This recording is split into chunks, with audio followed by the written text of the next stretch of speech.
Thank you. Thank you, Leslie, for the wonderful introduction as well. So I'm going to do a short presentation here talking about one of the case studies that we've been working on. This work predates the formation of PECs, and so it's a very simplified approach to kind of calculating the impact. And before I show you the case study, I would like to just show you a video as well. And so hopefully this will play. And we live in a short-term world. We're so focused on what's right in front of us, whether that's our social media feeds, the latest political headlines, or the latest fashion trends. Like, it's all about now. And the problem is that kind of tunnel vision of short-termism is leading to a situation where we might only be left with a short term as a species. So it's often said that we are the first generation to truly feel the impacts of climate change and the last generation to meaningfully be able to do anything about it. If short-termism got us into this mess, can long-termism get us out of it?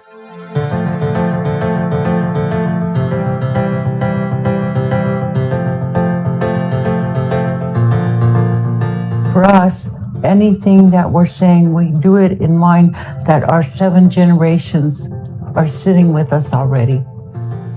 When you talk about how can we establish things for the next 7 generations, we're not just talking about the things that we can teach them, but the things that they have to know to survive.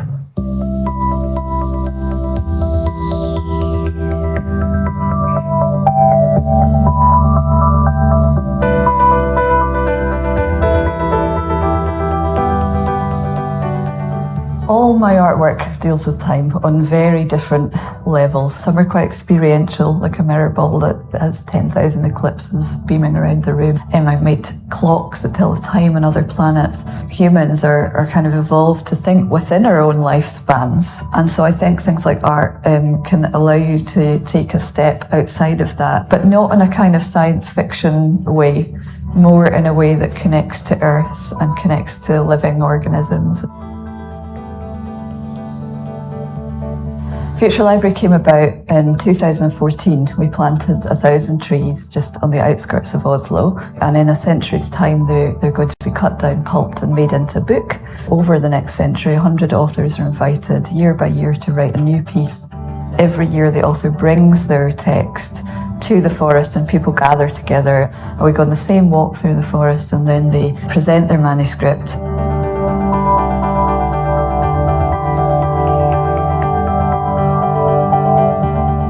The questions have gone from thinking about the paper book and digital, ways of reading, and will the book still exist, to will humanity exist? Will there be a reader in 100 years? And that's really shocking. My job description as set out in law is to act as the guardian of the interests of future generations. So I feel pretty pressured by that. That's quite a big job description.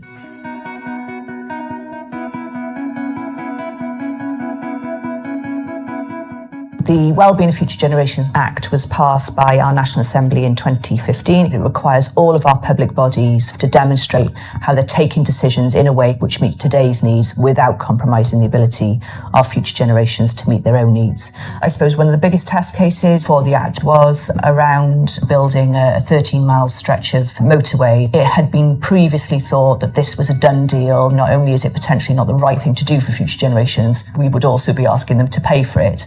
I asked the government to explain to me how they were thinking about the long term there and how they considered future trends and scenarios. And the First Minister came back and rejected the proposals. Sometimes the points are made as, well, we've got enough problems to deal with now without thinking about the future. But I don't think doing the right thing for current generations and future generations is mutually exclusive. Politicians are not renowned for their long-term thinking. So actually taking a step, not just to say in some aspirational policy document, but actually in law, no, we will require ourselves to think to the long term, and we'll appoint someone who is independent and will hold us to account for doing that. That's quite a brave move. So we found that engaging with the long term changes the way that people behave in the short term. Stretching people's capacity to care about future generations means that they take responsibility for that future. None of us is going to live forever. We're all mortal. The question we're asking is, what do we want to leave behind? How can we leave a better legacy for future generations?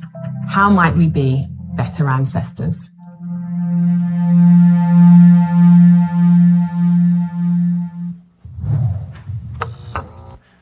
Thank you for listening to that with me. So now I want to walk through a project case study, and it's really based on this theme of taking a long-term perspective as opposed to a short-term perspective.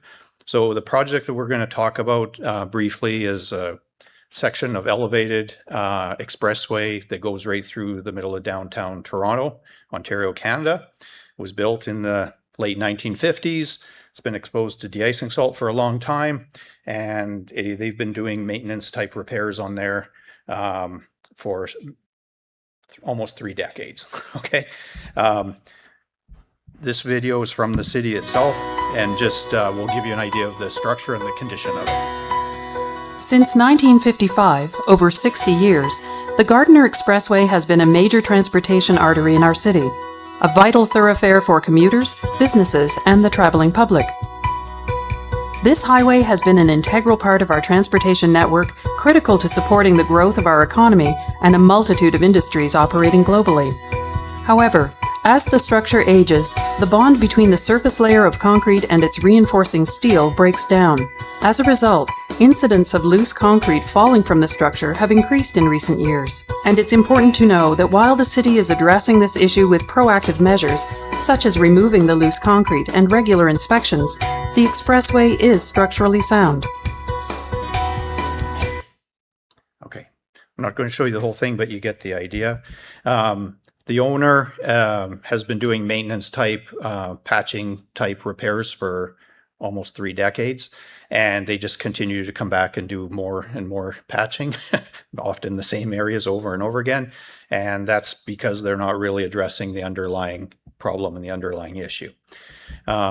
So here's a picture of one of the substructure units prior to the work starting, or just when it was starting. You see a significant level of concrete deterioration and distress. And I'm going to show you a short little video here as well, which is from the city as well, explaining their overall rehabilitation plan. The Gardiner Expressway is over 60 years old, and the section between Jarvis Street and Cherry Street is nearing the end of its service life. This is the #1 priority and first project of the City of Toronto's Gardiner Expressway Strategic Rehabilitation Plan. What does this work involve? The entire concrete deck and steel girders of the expressway between Jarvis and Cherry will be replaced. The westbound off-ramp at Sherbourne Street and the eastbound on-ramp at Jarvis Street will also be replaced. And the westbound off-ramp leading to Yonge, Bay, and York Streets will be extensively repaired. What does this mean for drivers? During construction, 2 lanes in each direction will remain open throughout the expressway work zone. There will also be full closures on the ramps in this area. However, only 1 ramp will be closed at a time. From time to time, there will be closures on Lakeshore Boulevard outside of rush hours between Jarvis and Cherry Streets as crews work to remove and replace sections of the expressway deck above. This major work is using accelerated bridge construction methods, and crews will work around the clock to complete this project as quickly as possible. During construction, please plan your travel in advance. Be patient, obey signs, expect delays, and consider public transit. Thank you for your patience during construction. You can learn more about this work on the city's website at toronto.ca/Jarvis to Cherry. Very good. There you go. So what are they doing? They're basically doing concrete repairs to the substructures while keeping the structure in service. They are removing and replacing the deck because it's essentially too far gone. And in order to keep this structure in service, they're removing the concrete cover all the way around the columns. You'll see it on the pier caps in a couple of photos I'm going to show you. They are leaving chloride contaminated concrete still that have penetrated beyond the reinforcing steel, and they know that. And to address that issue so they don't have short-term service life like they've had with previous repairs, they're including galvanic anodes, distributed galvanic anodes. That's not the point of the presentation, but they're doing something to address the underlying chloride contamination and corrosion problem, and yet able to keep the structure in service during the repairs. Okay, so just quickly, a couple of pictures. Here you can see during the work, these columns have basically been, the cover's been removed, they've been resurfaced. Again, the cathodic protection is embedded in there. You can see the pier caps are clearly not done at this point in time. This is a picture of one of the pier caps during construction. You can see the concrete cover is removed down to the top layer of reinforcing steel. This structure is in service. There's traffic on top of it through the whole time, so they're not chipping behind the bars to not lose the confinement that's there. The anodes are these horizontal strips. The mesh is galvanized welded wire mesh that's not there for structural purposes. It's just for crack control. And they're forming and pouring back the concrete cover actually with an additional inch of cover with self-consolidating concrete. And here's a couple of pictures of the finished substructure units in this first phase of the job. So relatively straightforward. The main point there is that they're taking a long-term approach and addressing the underlying problem to get a long service life.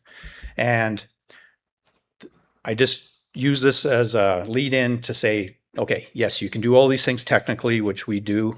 Many of us in this room do all the time, but we can do more than quantify the structural benefit of doing this. We can quantify the environmental and materials usage and energy usage benefits as well. And so I just want to use the next couple of slides to emphasize that, and then I'll turn it over to someone that will show you a much more in-depth way of doing the same thing. So concrete is by far the most widely used man-made product in the world.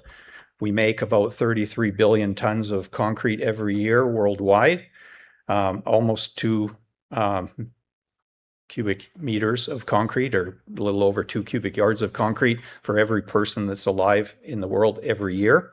And that consumes a huge amount of raw materials and resources and energy. We can take any project that you're working on. You can take any project that you're working on. You can take the information from your project and you can calculate those impacts. And this was the way that we were looking at it. I was looking at it as Vector prior to being involved in PECs, and it's a good first step. You know, in this particular case, you know, the owner's looking for a 25 plus year service life extension. There was a little over 70,000 cubic yards of concrete just in the substructure units that were maintained. If they would have demolished those substructure units, that would have created about 140,000 tons of concrete rubble that you would have to do something with. You would have used up an additional 140,000 tons of new raw materials to make the new concrete for the replacement. All of these things can be calculated. About use a certain amount of potable water to make the concrete materials, but also to the concrete placement, whatever. There's obviously a carbon footprint that goes along with this. You can also calculate energy footprint as well. And you can take this all down, like in this particular case, the carbon footprint from just the portion of the structure that they saved is equivalent to the annual emissions of about 7,000 people. So more than 100 times the number of people that are in this room. The carbon footprint for that number of people was offset because the City of Toronto decided to save that portion of this structure. Okay. If you want to do this simplified method, we have at Vector, we have an informational website as well. We have a commercial website, which is obviously commercial, but we have an informational website which has a lot of sustainability information on it. It's called WeSaveStructures.info. And one of the things that you'll find on that website is a screenshot. It's an online calculator. You can put the information in from your particular project. In terms of the quantity of concrete, just push enter and it'll calculate those numbers and many others that I didn't show in the previous slide.